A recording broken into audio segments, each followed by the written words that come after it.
tufanye zoezi hapa tuone kama kuna mtu atapotelewa na nyeti. Simamisha wanaume hapa. Hivi nyinyi kwa nini msiokoe hili taifa? Wangapi wanaamini kwamba nyeti zinapotea ukishikwa bega? Wangapi hawaamini?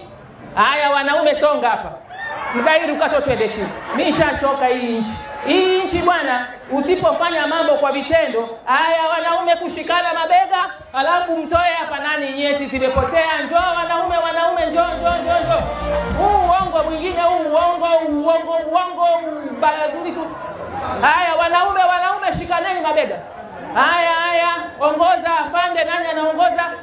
Nani Juma ongoza. Maafande mbona mnyinyi haite mnafanya nyinyi wanaume? DC njoo tushikane mabega. Diwani njoo tushikane mabega. Mimi la mpaka mtanielewa. Haya njoo nani ashikane mabega? Njooni mtuambie kwamba mkishikwa mabega nyeti zinapotea. Mimi ni daktari wa binadamu nikachungulie nione. Njoo.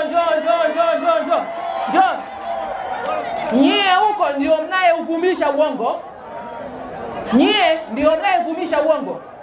Haya shikaneni mabega. Mheshimiwa DC ongoza. Wanaume wanashikana mabega kuonyesha ni uongo uliokubuhu.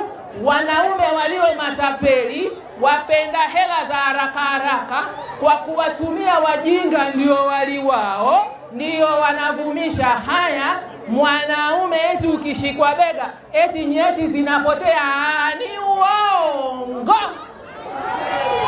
Nyie vijana njoni.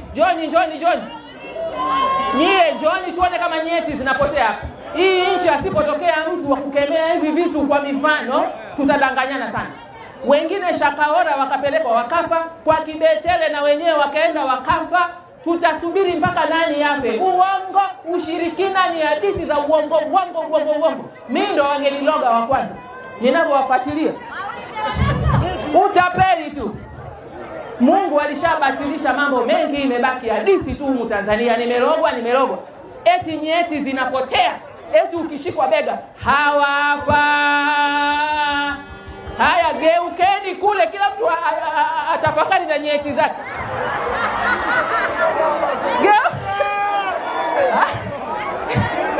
Haya njoni. Jamani nani nyeti zipo hazipo?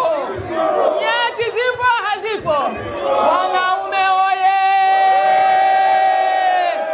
Wazomeni wanaume waongo.